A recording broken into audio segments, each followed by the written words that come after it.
This is a lecture from Open Tuition. For the free lecture notes that go with this podcast, please visit opentuition.com. Well, in our previous session together, we dealt with the majority of the main assessable benefits, and there's only a couple more benefits now for us to look at and see how to determine. One of which is very straightforward. It's a small learning exercise, but other than that, it's very straightforward. The second one of the two, beneficial loans, as you'll see there, is probably the more well-tested area, shall we say. But if you recall, the last thing we were looking at was the provision of a company car, and maybe with that company car, the provision of fuel as well, made available for private use there. So what happens where you've not really hit the high spots here as an employee? You don't get a company car, get a company van. Cool, aren't you the lucky one?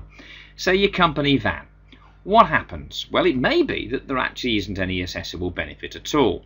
Where here in the first part of this, where an employee uses an employer's van for journeys between home and work. Now you remember that is usually something construed as being private mileage rather than business mileage, but where it's mostly for between home and work, and then other private use is insignificant.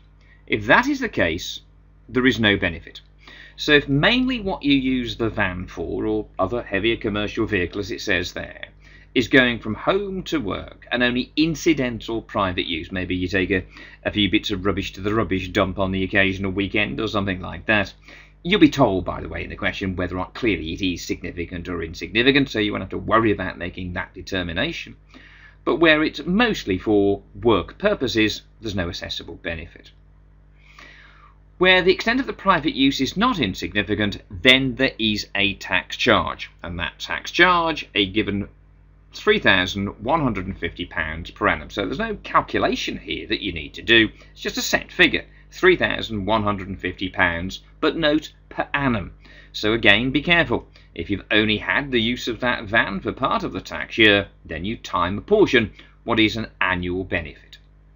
There may then also be an additional charge made for fuel, provided for unrestricted private use, and that's equal to £594 per annum. So two set figures, one for the private use of the vehicle itself, the van, another one in relation to the fuel made again available, provided therefore unrestricted private use. As we have already said, they are each annual benefits per annum there, so they must be time apportioned. If again we've got a lack of availability for the entirety of the tax year, and in relation to the van, at least to begin with, very similar to what we saw with the car, if it's unavailable to the employee for 30 days or more during any part of the year, those benefits, both the van itself and the fuel benefit, will be time apportioned. Normally it arises not because of a lack of availability of that particular vehicle, but simply because you've only been provided with it part way through the tax year, or indeed it's been withdrawn part way through the year. Either with vans or of course with cars, what they might do is to give you time apportionments to do, where basically during the year, it's not that you were without for one part and provided with for another. It might simply be that you had one company car or van at the start of the tax year, and then maybe you upgraded and you got a different company car or company van in the second part of the year. Really wouldn't be too much of a difference in terms of any assessable benefit on the van, a rather greater difference no doubt in terms of the calculation of the benefits on the car. But the main one here for which calculations will be required, and the main one in terms of degree of exam significance, the amount of times that this comes up. Beneficial loans. Now what is a beneficial loan? What we've seen, of course, is that the employer already could provide us with all sorts of things. Other than a nice big salary, there might be bonuses or commissions there that you get in relation to the work that you've done and the performance of the business, the company as a whole. What there may also be is the provision of various benefits. You've got a company car, all the fuel is paid for, you live in a company house, the company house is furnished with company-owned furniture there. And what we may also now get is, not that you need any more money it would appear, but a beneficial loan. They lend you money, and this beneficial loan is where any interest charged on the employee is below the official rate. And that official rate, as we mentioned before, 3% for our 15-16 tax year. The benefit to be computed, therefore, is the interest on the loan at the official rate, i.e. 3%, and take away from it, if there is any, interest actually paid by the employee. Again, quite often, and makes the calculations rather easier here, you're told that the employee is provided with an interest-free loan, in which case all you've got to do is to work out what would have been the benefit based on the official rate, the 3% rate. Having said that, there may be in fact no calculation to do, because there will be no benefit if the loans do not exceed £10,000 in total at any time in the tax year. So if the loan level has never exceeded £10,000 during the tax year, there's no assessable benefit at all. So the chances are, of course, it is going to be more than £10,000 at least at some point in the tax year. And then there are either of two ways by which we may need, and you may need to show both of these sets of calculations depending on the wording of the question, two methods by which we may determine the assessable benefit. What we call the average method, which is the simple and easy one, or the rather more detailed, accurate method. Now, the average method here, very simple. What we may have is a situation where, in addition to any interest payments that might be payable on that loan by the employee, then there may also be some capital repayments during the year as well. So in which case, if you started the year with a loan outstanding of, say, £20,000, and by the end of the year that had fallen to £14,000, what figure are you going to base your assessable benefit on? Is it going to be 20,000? Is it going to be 14,000? Or what? Well, the average method is a bit of a giveaway, isn't it? This uses the loan outstanding at the beginning and the end of the tax year, and we take a simple average. So again, you just take the loan at the start, add to it the loan at the end of the year, divide by 2, and you've got your average loan. Now, of course, what may happen is either the loan is taken out part way through the year or it's repaid. So if it's taken out or paid back during the tax year, then that date is used instead of either the start of the year or the end of the tax year, depending on whether we take the loan out or the loan is paid off part way through the year. So the average method is the simple way. Just take the opening loan plus the loan at the end of the year, divide by 2, you've got the average. Work out your 3% on that at the official rate, take away any interest amounts actually paid. And that's usually used, and will be used, where, how do you think capital repayments would be? How would you pay off the loan? Probably not in one-off payments, but probably back through your salary. So you'd pay so much a month. So on a basis of paying a certain amount a month, therefore, you just use the average basis. And we'll see that illustrated in a moment's time in example 6. If you were making individual ad hoc one-off payments, then the accurate method may be more likely to be used. What this does is to calculate on a day-by-day, or for us a month-by-month basis, look at the amounts actually outstanding. Now, where would you use this? Well, either the taxpayer or HMRC can decide to use, they can opt to use the accurate method. Now, obviously, the taxpayer would do it if it were a lower figure than the average, and of course HMRC would choose to do it if it gave a higher figure. Now, it's not always applied, and if you've got these monthly repayments going back through your salary through payroll, then there's no way, indeed, that you would use anything other than the average method. You would only use the average method there, and that is for sure. But we need to see now how to do the calculations in relation to each of these exercises.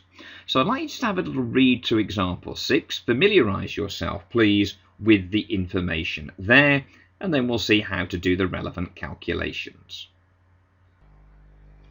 Okay, let's see what we've got there. For two different ways we said of calculating the assessable benefit. The first one, the average method.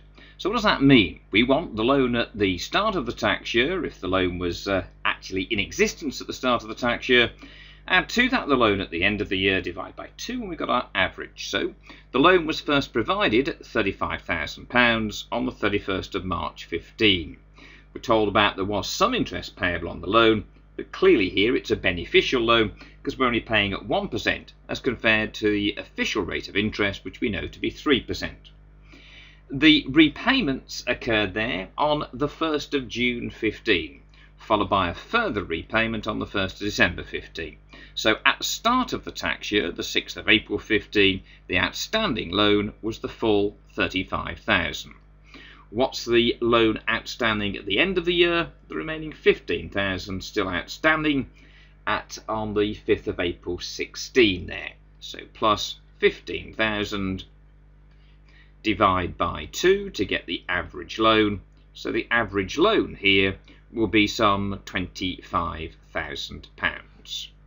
Times the official rate of interest times 3. What's that going to be? £750 would be the official rate of interest applied to the average loan. There was one further bit of information that Jack earns $30,000 per annum. That simply tells you that we are dealing with a P11D employee. Those with emoluments, gross emoluments, in excess of £8,500, and this benefit therefore is assessable. So, to begin with, using the average method, loan at start of year plus loan at end divide by 2, average loan times 3%. But where the calculations get rather more interesting, shall we say, is that we've then got to deduct any actual amounts of interest that were paid. And that means, because there were one-off individual capital repayments, we've got to see for how many months of the year was the loan outstanding at $35,000, then at whatever lower figures throughout the year. We've got to work out how much interest was paid. So at the 6th of April 15, at the start of the year, through to, now the first repayment was on the 1st of June 15 there it is, 1st of June. So from the 6th of April to the 31st of May, i.e. 2 months there, the loan outstanding was $35,000. So $35,000 at just 1% being paid, and for how many months? That's April and May, so it's times 2/12. That will be the first amount of interest paid. From the 1st of June 15 through to, when did the next repayment occur? Well, that was the 1st of December 15, so through to the 30th of November 15. We had repaid $5,000, so it was then $30,000 outstanding times 1%. And how many months is that? From the 1st of June to the 30th of November is, methinks, 6 months, so we'll take 6/12 of that figure. Finally then, from the 1st of December 15 all the way through to the end of the tax year, so the 5th of April 16, we paid off, how much was that? A further £15,000 had been repaid. So from 30 we're down to 15,000. That was 15,000 times again 1%. And this time how many months remain? Some 4 months. So work out what those interest paid figures come to. Take it away from the basic assessable benefit on the official rate of interest at 3%. And you will have, therefore, your taxable benefit using the average method. If, of course, we were to instead use the accurate method, then that would mean, rather than taking as your basis of assessment 35 plus 15 divided by 2 at 3%, we'd have to do the self-same calculations here for 2 months, 6 months and 4 months, based on the 3% figure. So firstly, work out what the interest payments were and derive what is the assessable benefit using the average method. That will tell you here how much interest was actually paid. We'll need that figure again, but then to deduct not from £750, but from a figure based on, instead of 35,000 plus 15 divided by 2, the average loan, it'll be 35,000, 30,000, 15,000 at 3%, the official rate, times the same their periods of time, 2 months, 6 months and 4 months. So do those calculations, check it out with the answer in the back, please, and see how we fare. Again, if you want to pause at this point in time, and then we'll go through the answer together once you've completed your part of this exercise. Okay, looking at the answer, we'll see here the part of the calculation that we performed. There's our average method. Opening loan plus the closing divide by 2 at your official rate of interest, 3% there, for the full year, £750. We worked out, well, you will have worked out the amount of interest paid from the calculations here that we showed together on the screen, and that would appear to come to £258. Put that back into your calculation, and there's your assessable benefit, £492 there. With the accurate method, we're still going to have the same amount of interest paid. There's your 258, but this time you've got to work the benefit based on the same monthly calculations as you see here.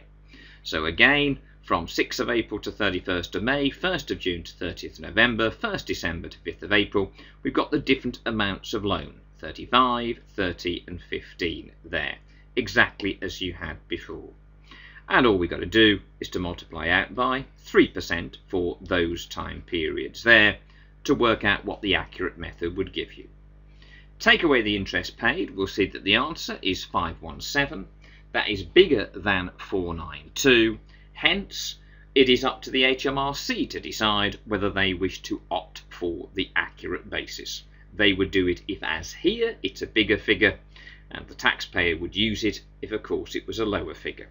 We wouldn't bother with an accurate method calculation if all that happened was there were monthly repayments of that loan, presumably going through the payroll, through the salary deduction there each month. You would just use the average method.